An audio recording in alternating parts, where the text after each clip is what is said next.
You feel this nervousness on the phone there?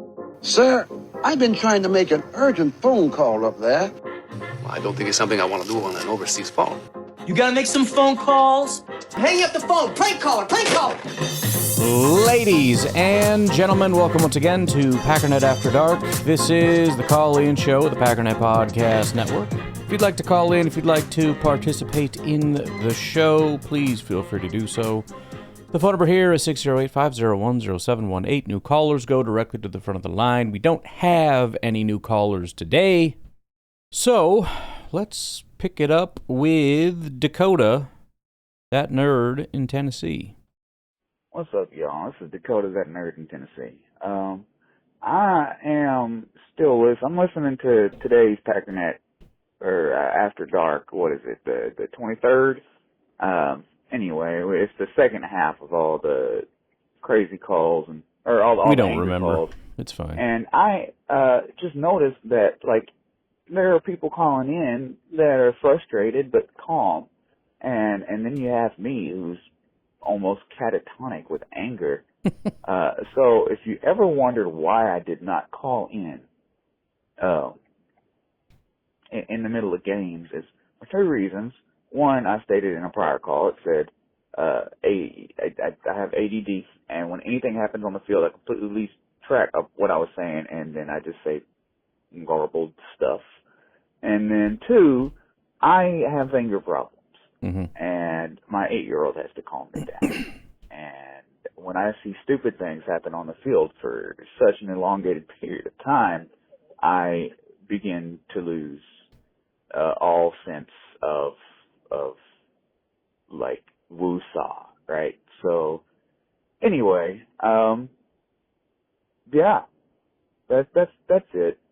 I might try to call in again, but also, or during a game, but also, I did call in during this game just as an experiment, and we lost spectacularly. So maybe never do that again. Call in anymore. Yeah. I don't know. I got to find a happy space, the little spot that I can call in on that doesn't affect the game. I'm not sure. Anyway, peace. Well, I'm with you. That's why. I mean, it's not great sometimes when I have to come on here and do the podcast after a loss. It is what it is. But I definitely try to stay off of social media for that reason, as I've said already. One bad thing happens and it's, oh, here we go. Here we freaking go. All over again. Same old bull crap. That's, I'm that guy. So, yeah, I just try to stay distant. And sometimes it takes me a few minutes to recenter. Sometimes it takes me a day. Sometimes it's 3, 4, 5 days, but eventually I calm down a little bit, we'll see how it goes. I'm doing better. If we lose to Dallas, it's going to be a rough one. That's for sure. What's up, Ryan? It's Aaron from Eau Claire. Yo. This is a couple days after our debacle to the Browns. I just wanted to offer a little bit of positivity. Okay. Not because of anything that happened in that game, other than a few nice things on the defense, maybe a little bit of Matthew Golden, whatever. But just a reminder that so much of the time in the NFL, these kind of random, unpredictable bad games will happen for good teams. I'm reminded of the Bill Belichick quote, "We're on to Cincinnati." Yeah. Bill, how did you feel about this play? On to Cincinnati. How did you feel about this player doing this? On to Cincinnati. So, as far as I'm concerned, I'm just going to say we're on to, who's the next team we play again? Dallas? Is it Dallas? Well, yeah, I think it's Dallas. Yeah. We're on to Dallas. That's all I can really do, because I'm not going to overreact to a game against the Browns that didn't go as planned. They have a really good defense.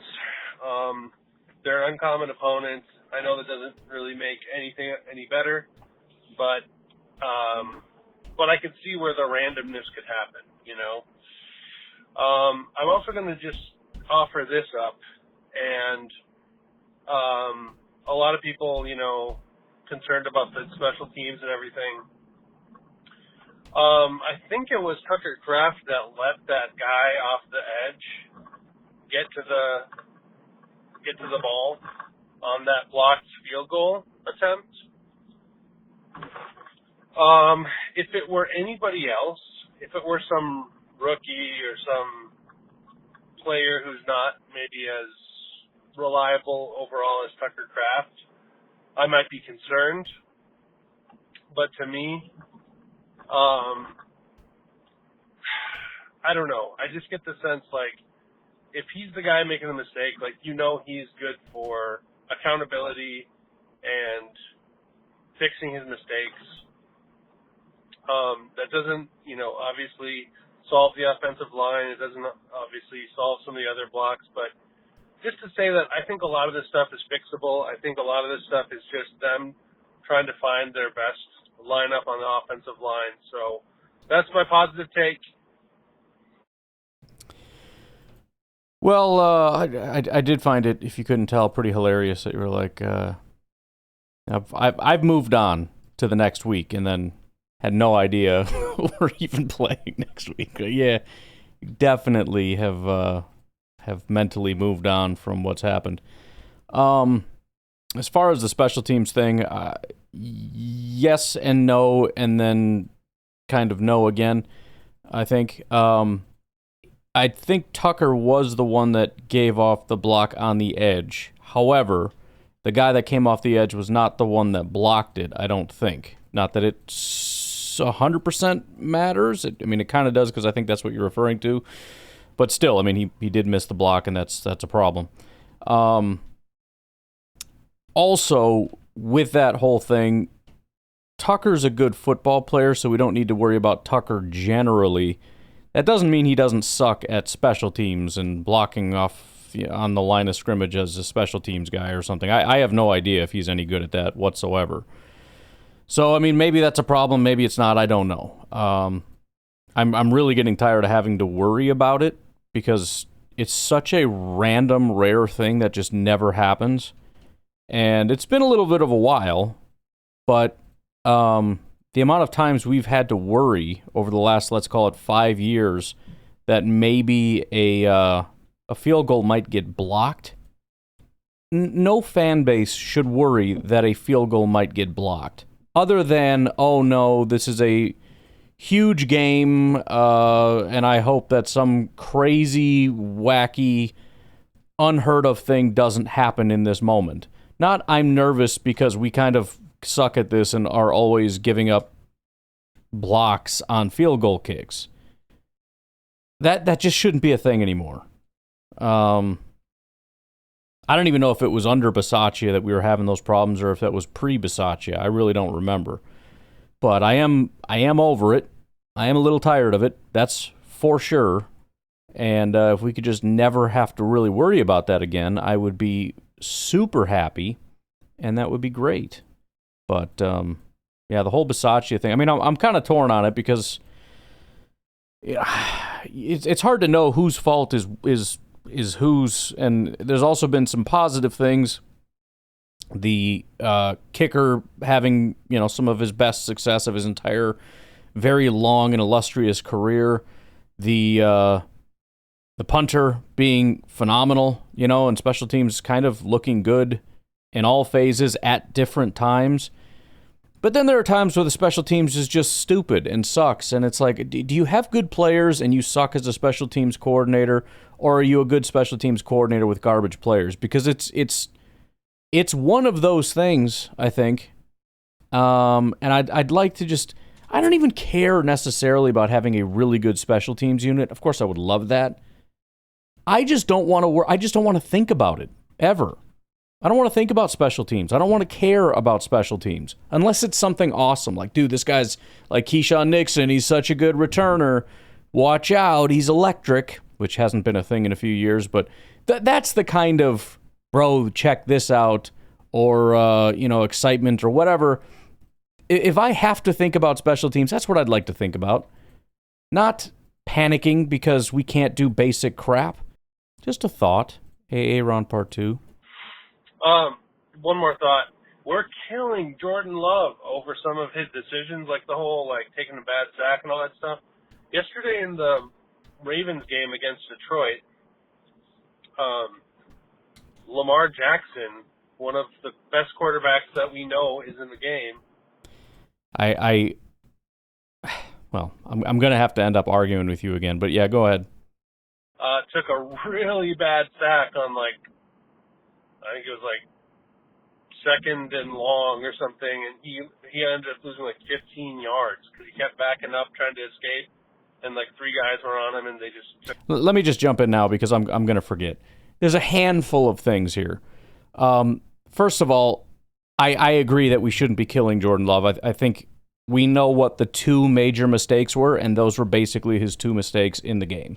Now, in a close game and in a loss, those things get put under a massive microscope, especially in a close loss, because any little mistake people turn into, if you hadn't done that, we would have won, which might be true, but that goes for every decision throughout the course of the game, and there's also the scoring that we did have that we wouldn't have had if it wasn't for Jordan doing what he did. A series of things that happened and decisions are what make up an entire game. I don't think he should be getting crucified for stuff. That being said, I also don't like the whole, well, I saw somebody who's really good at football do a similar thing, therefore you shouldn't be upset about it. No, look, if you do something stupid, it was stupid, and you should never do that again. You should know not to take that sack. In addition, mobile quarterbacks, even good ones, do tend to do that more often. It's a bug, not a feature. It's not a good thing, it's a bad thing. Final thing, as far as Lamar being the best quarterback in football, and I bring this up on tomorrow's podcast, he's ranked 26th in the NFL right now. He is not having a good year. His stats look fine. It's 9 touchdowns and 140. You look at some of the basic stats, and everyone's gonna be like, "What are you talking about? He's obviously elite." Ravens are. It's the thing I look at tomorrow. The Chiefs and Ravens are both 1 and 2, and their quarterbacks, I think, are ranked 25th and 26th in the NFL. So yeah, I think people should chill out on Jordan Love's critiques of Jordan Love up to this point. I think he's done a pretty good job, all things considered. The offensive line has been pretty appalling. He's been under pressure a ton. But that's about as far as I would take that. I don't really care if other quarterbacks also do stupid stuff, even if they're good. Come down way behind the line of scrimmage. So, just saying, we're killing Jordan Love over this stuff. I mean, this is the stuff that happens. I mean, Aaron Rodgers, you think he never made a boneheaded pick in his life? A boneheaded sack? I mean, I remember years ago, I don't know what year it was, 2012. Some people apparently do believe that. I know I've referenced this 7 times now, but it's so ridiculous it's deserving of constant ridicule every opportunity I get to do it. Some people believe that not only has Rodgers never thrown any kind of a boneheaded interception like that, but Brett Favre has never thrown a boneheaded interception like that, which is horrific analysis, if you can even call it that. 2013, 2014, somewhere in there. We were heading up against the Cincinnati Bengals at their place with Aaron Rodgers-led offense, and he just looked horrible. No, not Rodgers. 2 picks in that game. He's never thrown a pick. He's never looked bad. And I just remember feeling like, man, that's rough. But, he was one of the best quarterbacks in the game and was one of the most accurate quarterbacks in the game. So it can happen. I know the Love pick was dumb, but I don't know. I'm more in the camp of, hey, let the guy play, let him learn from his mistakes. I mean, at the end of the day, they should have won that game. The missed field goal was a fluky play. So they did everything they needed to do to win that game except block a field goal, and of course the interception. But They gave it away, but to me, it's like it's a few different instances of random things happening to give the game away, and I think these players will continue to learn from it. And at the end of the day, like, we've all had a bad day at work, right? Like, I know I have. So, I'm definitely one for, hey, like, let's give them a little bit of a break here. And one more thought, I'll call right. Yeah, I mean, we shouldn't under or over analyze that. Is essentially the bottom line. I mean, the fact that other people have done it doesn't make it okay. I mean, it just, the question is just, is Jordan Love good or bad, right? I mean, that's pretty obvious and basic, but that's what it comes down to. And that pick gets put in the bad column. It just does. And so the question is that a sort of one-off, in which case you look at it and say, he did that one thing, just like Rodgers or Favre or anybody else, they make those mistakes. Or is it going to be kind of a consistent thing? It was kind of consistent with Favre too, but is it going to be a consistent thing that is more detrimental? That's kind of the question. And I think so far, as I said, he has been good, even with the negative, right? When you look at the positive and the negative without this ridiculous bias of, well, that's what caused us to lose the game. Yeah, but that's not how you evaluate stuff. That's just not. That's a stupid way to evaluate things. If you just look at how he's played, he's playing well. And with the acknowledgement that if we see more of that, if we see more of that bad stuff, and that becomes more of a regular thing with Jordan, whether it be the sack or the pick or whatever, then that's going to lead to a change in evaluation of Jordan overall. It's not okay what he did.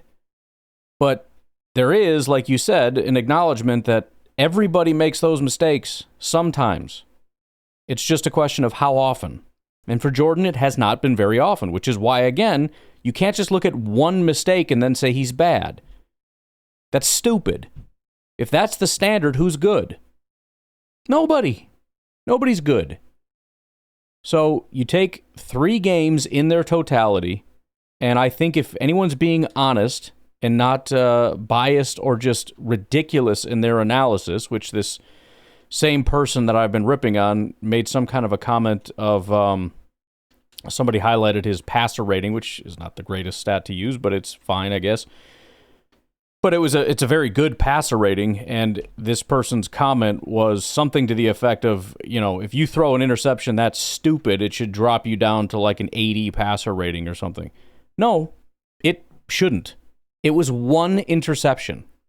The fact that it caused you, in your words, to lose the game, which isn't even the right way to look at it, you're just looking at things chronologically. The fact that it happened closer to the point at which we lost the game doesn't mean that's what caused us to lose the game. There could have been a bad call in the second quarter that could have been a good call that would have changed things. A dropped interception, a dropped pass, or whatever. A missed block, several missed blocks. How about all the penalties that happened? The fact that those happened earlier in the game as opposed to later doesn't mean that the thing that happened the closest to our loss is the thing that caused us to lose. It's another stupid way of trying to analyze things. Look at these things in their in a vacuum rather than chronologically, where the closer it happens to the end of the game, the more relevant it is. Stupid. We'll get to your part 3 after the break. We'll be right back. All right, final thought. There's been a lot of discussion about, would you rather, like, split games with good teams or win against the best teams and then just, like, drop some stupid game against, like, a bad team? And I think it's a very good question.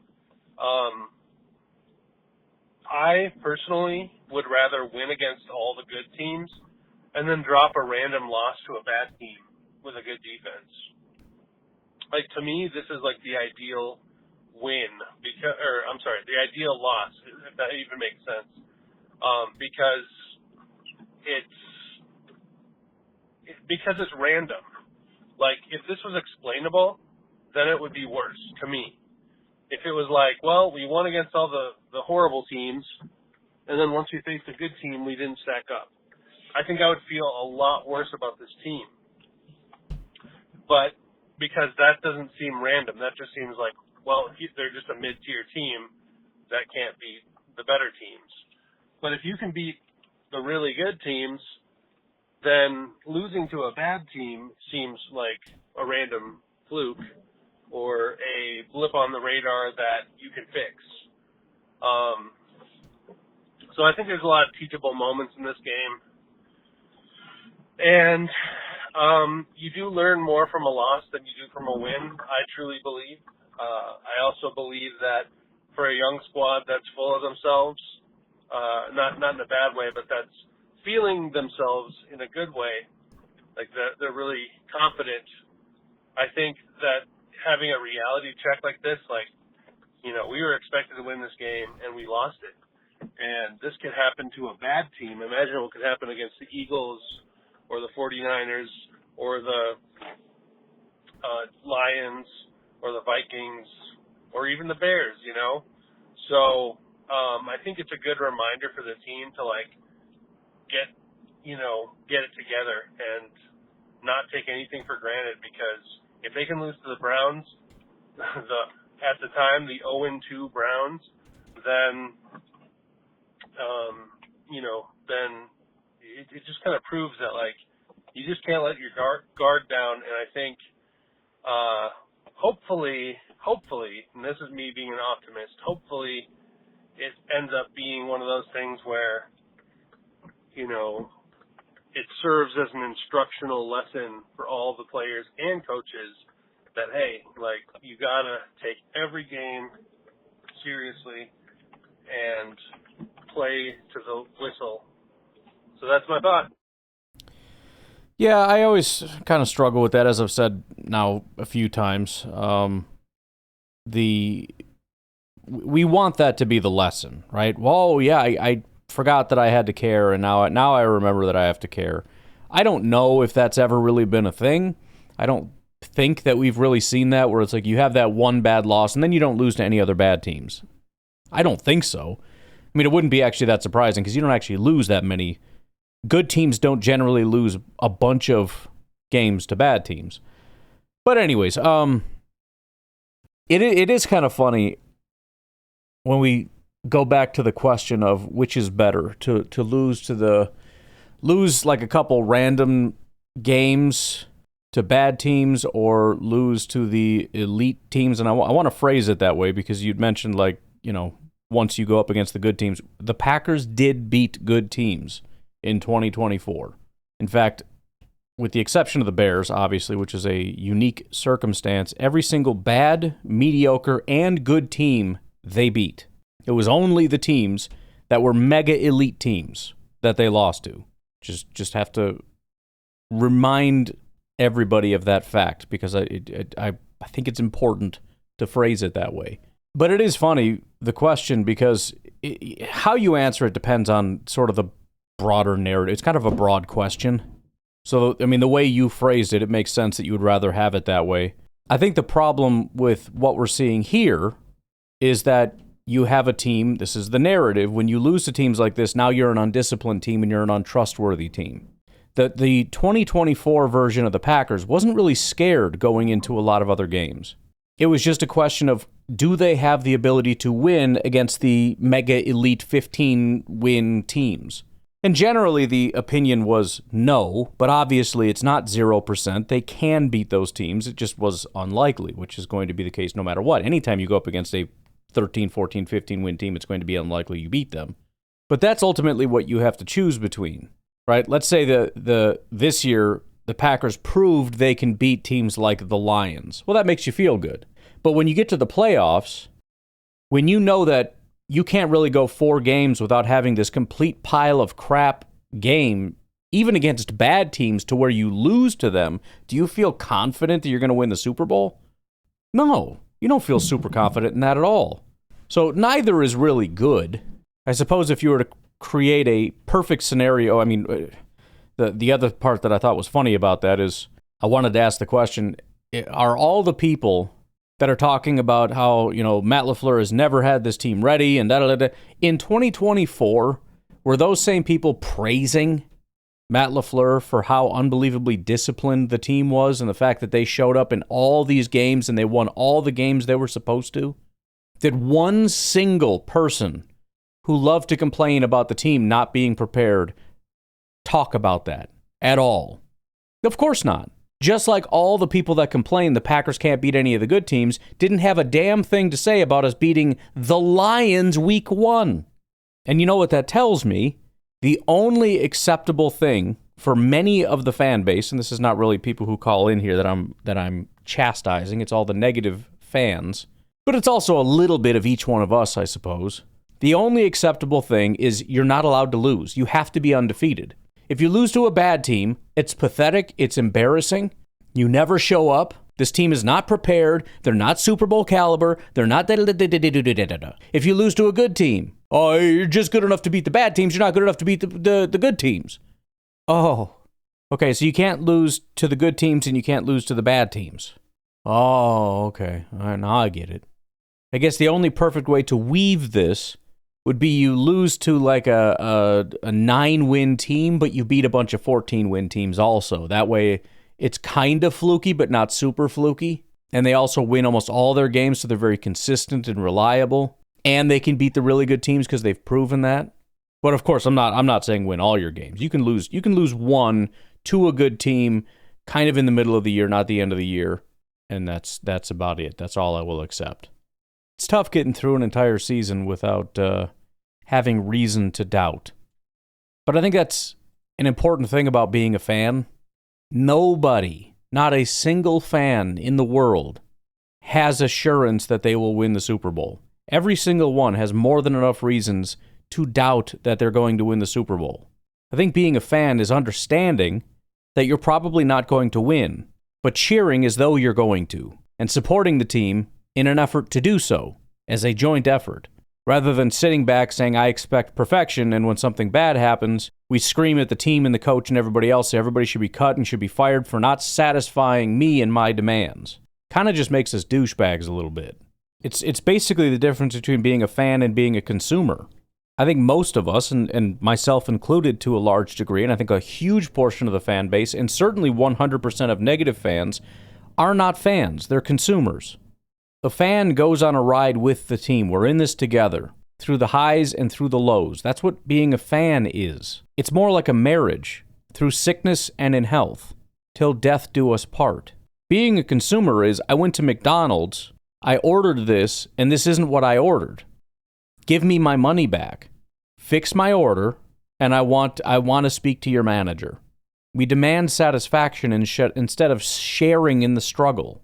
We're critics sitting in the cheap seats waiting to boo, right? We're at a steakhouse, and the steak is a little bit more medium than medium rare. Can you have the chef cook me another, please? This isn't good enough. This isn't what I paid for.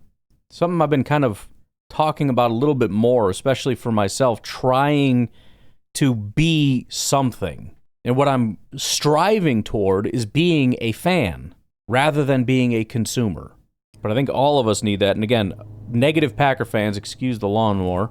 I know what you're thinking. You're the man of the house. Shouldn't you be mowing the lawn? My family literally fights over mowing the lawn. And I am not one of the people that will fight you over that. My kids, I want to mow the lawn. My wife even is like, I like it. I want to mow the lawn. She doesn't want to mow the whole lawn. That's too much. But she wants to mow the lawn a little bit. So they're out there fighting over who gets to mow the lawn. And I just don't really have to mow the lawn, which is a beautiful arrangement.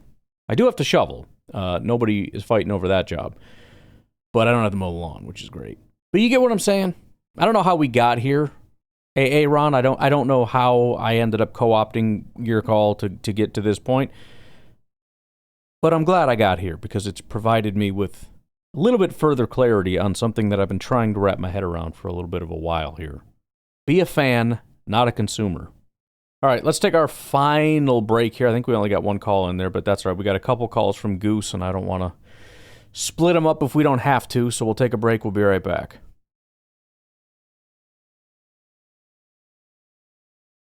Hey, Ryan. Goose here. What's up? It's been a while since I called. Yeah, how you doing? Most of the time when I call, my connection's terrible. That's so hopefully true. you can hear this.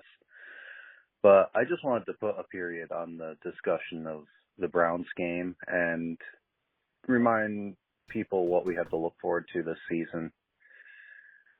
That game was singularly the worst blocking I've seen in my life, and pretty much everything can be brought back to that. Yes, Jordan didn't perform well under pressure, but also there was a lot. And even that, I hate to interrupt you because you're doing exactly what I want you to do in this moment. Even that, I don't know. I don't know that he performed poorly under pressure. Again, he made 2 mistakes, one of which I don't even think it was an under pressure play. I think considering the pressure, I think he handled it decent, especially having gone back and looked at it and seeing that he never had anybody open all day long. I think he handled it as well as he possibly could have. The pressure. And pressure is one of those things that's multiplicative. The more you have, the more it tends to get to someone. That game was an anomaly as well with the injuries. Hopefully we get people back and healthy. I think if anyone is upset, the big thing to be upset with is LaFleur playing Tom when he was hurt and having him get hurt on the first snap. That was really upsetting. Yes. And but he's out. Looking forward at this season, we have the best defense on this team that I have seen since I was a child. And let's be honest, in 95, 96, I can't remember that as clearly. I'm the same. I do remember 08, 09, 2010, and those defenses were good, but it did not feel like this. This is just an awe-inspiring defense. We should be excited. We're going to get people back from injury. We're on the easy portion of our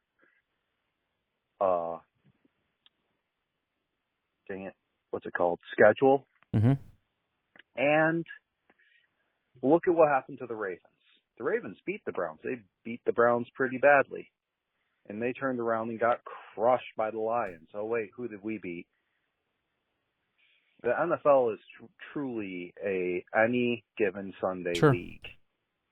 And this team, on 9 out of 10 Sundays, should have beat the Browns.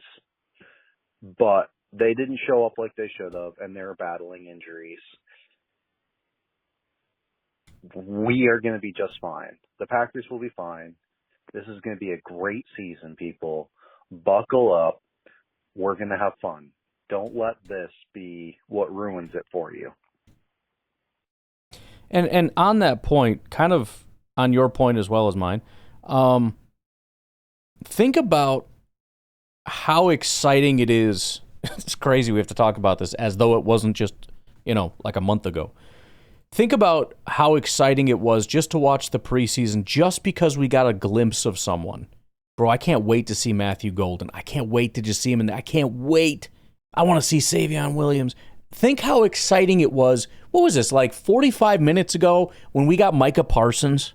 And not only that, not only was it so exciting, and not only were we so excited to see him week 1, I thought the walls were going to cave in Lambeau Field. It was so loud, and that's how we all felt at home as well.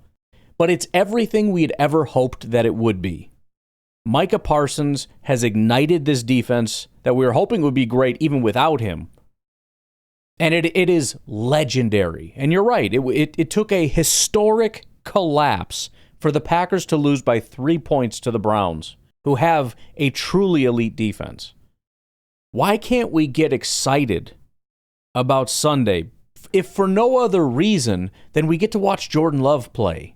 We get to see Matthew Golden again. We get to see Josh Jacobs, who, by the way, is a Green Bay Packer. We get to see Micah Parsons and Rashawn Gary and Devontae Wyatt and Edgerrin Cooper and Xavier McKinney. We get to see these absolute studs play in the green and gold. I don't know if they're going to win. I don't know if we're going to win this week, next week, the week after that. We're going to have some wins. We're going to have some losses. And at the end of the day, I think what most of us probably still believe is that we're going to win games, we're going to lose games, we're probably going to win enough games to go to the playoffs, and we're probably not going to win the Super Bowl. And that's not a negative or positive assessment at all. It's just kind of statistically what is probably going to happen. This isn't, oh, they always lose in the playoff. No, it's just statistics. That's it. I'm not counting them out. So given that that's probably what's going to happen, why is it so hard to just get excited about watching these guys that we're so excited are on the team? We're so excited that we drafted Matthew Golden. Do you remember how exciting that was? And he's really good, and he's on our team, and he looks good. I know he hasn't gotten the ball as much as we'd like, but he looks every bit as good as we had hoped he would be. He's on our team right now, first-round pick, the guy that we've always wanted. We're going to see him tomorrow on Sunday against Dallas. The guy's got speed, he's got hands, he's got route running, he's got it all. And this is a bad defense with banged-up corners and no pass rush. That's what you get to watch. And instead of being excited, a lot of us are sitting here doing what? Oh, offensive line can't block. They're probably just going to tear up our offensive line again. Probably can't even run the ball. Probably not even going to win by a lot. Even if we win, I bet it's not a blowout. I bet we win by like 3. Wow, thank you. Thank you for your insights. Aw, gee golly, thank you for that. Just brings me back to that Louis C.K. Comedy sketch again, talking about how the internet goes down on an airplane and his friend screams out, "This is bullcrap." And he's like, "You're sitting in a chair in the sky, traveling across the country in hours when it used to take pioneers months, years with disease, death. Instead of marveling, people are furious their seat doesn't recline enough. You're making a call in the airplane and the call drops." He said something to the effect of like, the call went through space, it's bouncing off of satellites, comes back down to Earth, and you're upset that that's not flawless? People just expect perfect miracles all the time. Guys, you have Jordan Love and Josh Jacobs. You have Matt LaFleur as your play caller, and I promise you, it's not as dark as you think it is. I promise you, people that are not as whiny and spoiled as you are think that they wish they could, they can't dream of something as amazing as having Matt LaFleur as their play caller. And we have Golden, and we have Dobbs, and we have all these guys to get super excited about. Well, I bet they're going to be terrible. Worse than being consumers. When you sit down at a steakhouse, you're excited about your steak. It's not until you cut into it and see what it is that you demand perfection.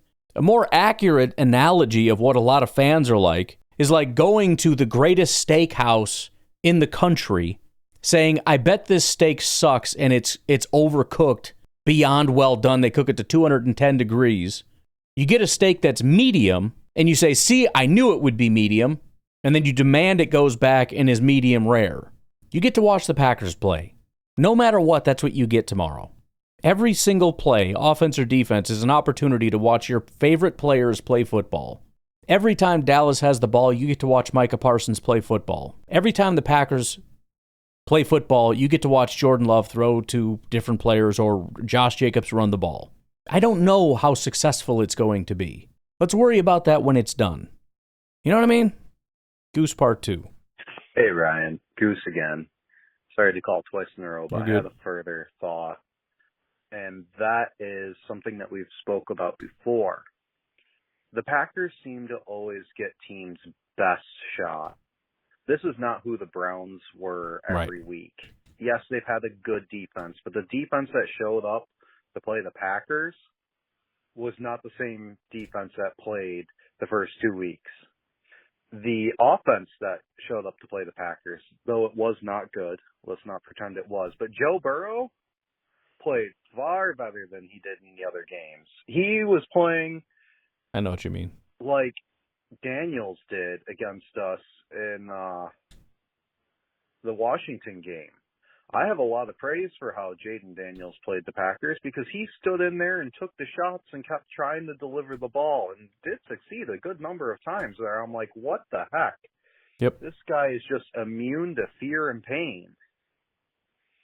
So I don't know what it is about teams playing the Packers, but we always seem to get their best foot forward. It is very rare that we catch. And honestly, it might not just be magic. There might just be something to the fact that the Packers are a good team, and when you're a good team, you get a team's best shot. It's just the way it goes. You know what I mean? That's and we just got to get used to it. The team slacking. So keep that in mind as well. It's, I guess, a compliment that everyone wants to play their best against the Packers, but we've got to expect it. There are going to be no easy games. Everyone's going to give us their best shot. Yeah. No, I think that's exactly right. Just the way she goes, man. It's one of the drawbacks to being a good team, which is something that all of us should be okay with, because the alternative is you get teams that overlook you, and you get to be the old trap game team because you suck and you lose all your games, with the exception of a couple trap games. In other words, would you rather be the Packers or be the Browns? You choose. Ryan, Daniel from California. What happened? I leave for 10 days. I went on an elk hunt. I come back. What happened? The Packers lose, and everybody's losing their shit. What the heck? What happened? The defense played great. I don't get why people are concerned. They played the best defense in the NFL. I don't care what they say, the Packers defense, whatever. We all know that front seven, plus that new rookie, Carson Schlesinger, elite already, all right? He's good. This is just, it's a different defense with the guys they have, because they got Mason Graham, all right? That, yep. They hit two rookies as well to an already elite defense, all right? They got a brand new linebacker that's amazing, a brand new interior rusher that's amazing. Myles Garrett's Myles Garrett. Our line played like crap. We all know, all right? We all know. We watched it. I watched it after the fact and all that, but it's all doom and gloom. It's like, all right, we have two guys that are playing injured. One guy plays one play is out. The other guy doesn't make it through the game. So now we have injured offensive line. We got two guys that have basically no experience playing right now against an elite front seven. I would argue the best front seven in football. I don't care about our team at the moment because we can't play our defense in an actual NFL team. So I'm going to say they're the best because that's the best we can play. Sure. The sky's not falling, guys, all right? Freaking Jordan was under pressure so much in that game, and if you just can't get the ball out to guys that aren't open because you got Myles Garrett in your face every 2 seconds, it's just like, it is what it is. Yes, we have to play better. We have to get healthy. Luckily, we have an early bye, so we can hopefully get this offensive line back in order, get these guys some reps. Anthony Belton needs to, because he played decent, but he's got to continue to get better. They got to get better. Someone is at the front door. They got to get better with the penalties, both Rashid, both Jordan, both Belton. They all have to get better at the false starts and everything. They got two in their head, and that's it. The sky is not falling, all right? The offense needs to clean up their thing. With this defense, it doesn't matter. We almost won a game where the offense didn't belong on the field, and that's exactly what it is with the amount of false starts we've had. They didn't belong, all right? That's poor execution, poor coaching, poor accountability, whatever you want to call it. The defense had them in that game the entire time, and that defense can make us win any game we're not supposed to win. So let's just keep going, all right? Our defense will keep us in games. This offense, freaking pull it back along, man. That's all it is. We just need to be 5%, 10% better, and we're a favorite in every game. So that's all I got. Go Pack, go. Yeah, and we still have that formula that I talked about earlier. I know we're not having that conversation anymore after a loss, especially an ugly loss. Now it's kind of stepping back from the ledge type stuff. But we're still having... We're still in that zone of the formula that you want, the formula that wins Packers Super Bowls. You have a good quarterback. Jordan is still a top 10 quarterback by pretty much every conceivable metric, and an elite defense, which the Packers still have, which maybe is the most important and under-talked about facet of this. As disappointing as that was, the one thing that would have felt and potentially been catastrophic is if our defense was a letdown. Our defense was not a letdown. That was a phenomenal defensive performance. It could have been better in terms of like the stats that make the defense pop. You know, if there were sacks or picks or whatever. But again, it doesn't take very much digging beneath the surface to see that was still an incredibly good defensive performance. I shouldn't laugh at this, but my favorite PFF stat that I've seen, Zach Tom's 0% passing grade, or 0 passing grade. He played one pass blocking snap. Right. So they gave him a 0.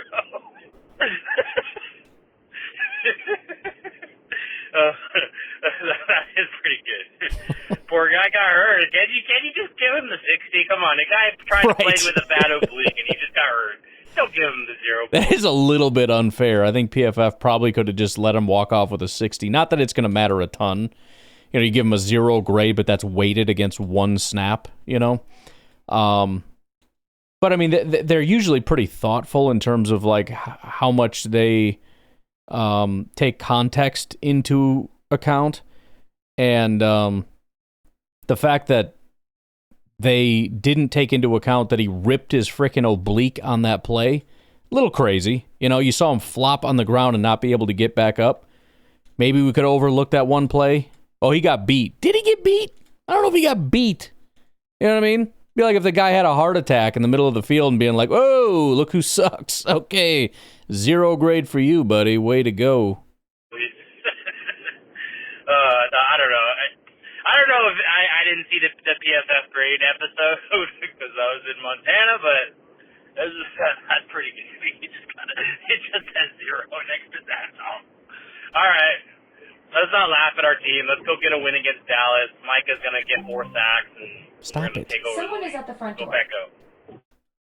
I don't know. Did I mention that, what's her name? I can't say her name out loud. Got an upgrade. I don't know if yours did, but mine did. And I'm excited about it because it's more like a ChatGPT as opposed to this ridiculously stupid machine that was useless. But it's now being a little bit too helpful, and it's talking to me all the time, and I don't super need it, but I guess I'll take the good with the bad. You know what I'm saying? In an effort to close the gap on how many calls, you know what? I don't know. We'll do one more call, and then I'll try to maybe do an episode tomorrow because we still have like 9 more to get through. That's a good balance. It's enough for a show tomorrow. And there's no way we're getting through 10 more calls, so we'll do one more. Bill from South Carolina. Hey, Ryan, this is Bill in South Carolina. What's up? On your last PFF, boy, that was amazing, the O-line. Not surprised, but amazing. We're talking at the end of that about... Someone is at the front door. I swear. Spread games and, I'm going to kill you. And there's one game that came to my mind was 1997. We won the Super Bowl, but still went to it. We were playing a 1-10 Colts team, and we lost 41-38. I don't know what the points was on that game, but I'm sure it had at least double digits or more. So, you know, these things happen, and you just recover from it, and you know, rebound, just flush it down. One thing I was thinking about, the that the Browns made before the Bowl. That guy sprung up like a jack in the box. Is there any way, I know there's a penalty if we just lay on guys, but we could have injured him somewhat. I mean, they did like Jesse Owens, world record pace, to get that ball back to be spotted. So anyway, just thinking about that. All right, have a good one. Go Pack, go. Well, Bill, as I'm sure you could tell, you were breaking up pretty bad there. I didn't catch all that. I did look it up real quick, though. I caught enough of what you were saying. 1997, obviously a pretty interesting team because they, you know, we talk about 1996 all the time. 97, they were still a dominant team. Not quite as dominant as 96, but very dominant. Everyone expected them to win. Everybody expected them to go on to be great. And they did end 13-3 and go to the Super Bowl, which in and of itself is pretty successful. Maybe a little bit lesser talked about would be kind of 2 points. Number one, like you said, week 12, they played the Indianapolis Colts.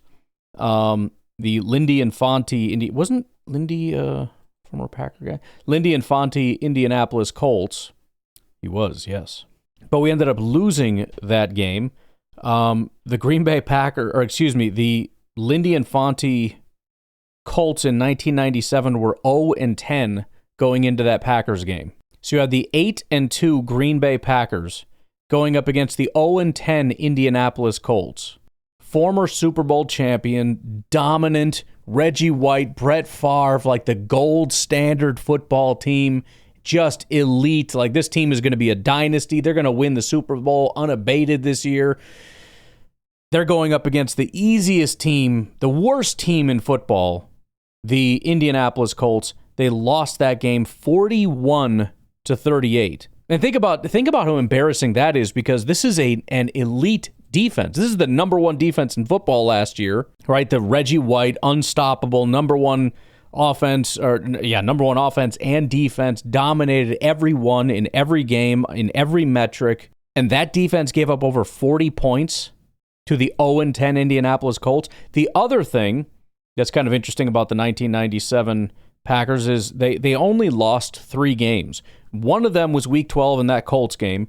The other 2 came in the first 5 weeks, which means they started off 1-1. They lost in Week 2. So that doesn't look great, right? Like, what the heck is this all about? The Eagles, hilariously, Ray Rose, a lot of connections here.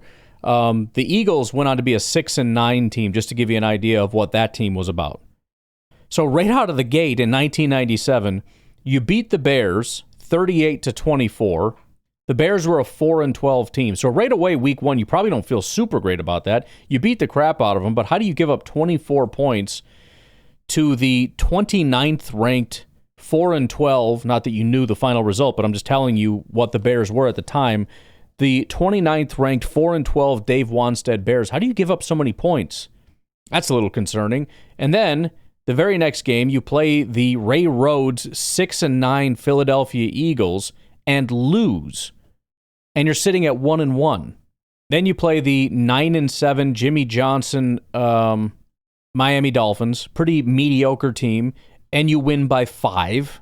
So, I mean, we're 2-1, but little nervous. And then you play the 9-7 Minnesota Vikings. So again, another football team.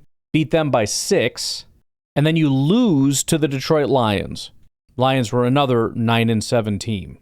So you haven't played one good team. You've played a couple bad teams and a couple mediocre teams. And you are 3-2 to start the season.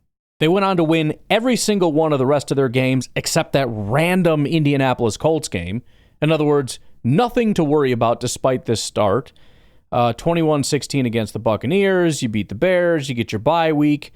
Blow out the Patriots. You beat Detroit pretty handily the next time you play them. Beat the Rams by 10. Got your fluky loss. Then you come back, hilariously, the next week. You know who they played? The Cowboys. Beat them 45-17. If only it was in Dallas, that would have just made it perfect.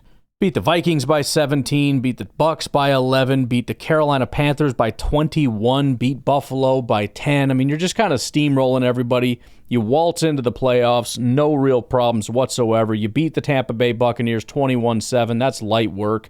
You beat the 49ers 23-10. And yes, you lost to Denver. That sucks. But ultimately, all the concern that you might have had in the first 5 weeks of the season, and whatever concern there might have been about the Colts, were pretty much unfounded. Let's put it this way, they were maybe the best team in football. They ended up number 2 and number 5 in terms of points scored. I'm not going to look up DVOA because it ain't that serious. But 13-3, top 5 offense, top 5 defense, dominant football team, made it to the Super Bowl again. How relevant is the story I told you about the Colts? How relevant is the story I told you about their first 5 games where they were 3-2 by the end of the season? Irrelevant. It would not have helped you in any way predict what was about to happen. Now, that doesn't mean this is exactly what has to happen. It could go the other direction. The Packers could lose the rest of their game. I don't know. But the point is, and to Bill's point, and Daniel and Goose and everybody else that's been chiming in on this, sometimes crap happens. I think a lot of examples have already come up about this. It's not to say you can't be concerned about certain things. I think we all are and can be and should be. There are concerns. But that's the way it goes when you're a fan of a team. There's concerns and there always will be concerns. And when you have no concerns, that means it's probably very early in the season and the team hasn't given you any reason to be concerned. Because you know what's going to happen? You're going to have losses, which shouldn't happen, right? If you're the best team in football and you have a loss, what does that mean? We're not as good as we thought. We can't, we don't show up for certain games or whatever the case may be. You have injuries. You have the fear of injuries. You're going to start to notice things that pop up that are going to remind you that, you know what, if this becomes a bigger problem, or if this shows up in a bigger game, or if this were to show up in a playoff or Super Bowl type of environment, we would not win that game. And that's true. And that's scary. And it should be. And it's the reason why almost nobody ever wins the Super Bowl. Because it's true. If any one problem shows up, you're probably not going to win it. If you have the injury bug, if you lose your quarterback, if your quarterback's play falls off, if any one of these 5 or 6 key components of your offense get injured or suddenly start playing poorly, you probably don't win. If your team has a bad day at any point from the start through the finish of the postseason, you're done. Nobody should feel confident that you're going to get through that gauntlet. It's why almost nobody ever does. And it's why nobody should ever expect to get through that gauntlet. I think people seeing teams win the Super Bowl is like people seeing people win the lottery and getting mad when they don't win the lottery. Well, they win it. Why can't I win it? Bro, nobody wins it. Yeah, somebody wins it. Look, that guy won it. No, just listen to me. Nobody wins it. Okay? Nobody wins it. It's much easier if you can just get it in your head that nobody wins it. Because it's so close to being true, it might as well be true, and it's going to be better for both of our mental health if we just go into it saying nobody wins it. I understand somebody won it, but nobody wins it. If you buy a lottery ticket, as I do once in a while when it hits $1 billion, it's not because I'm going to win it, because I'm not going to win it.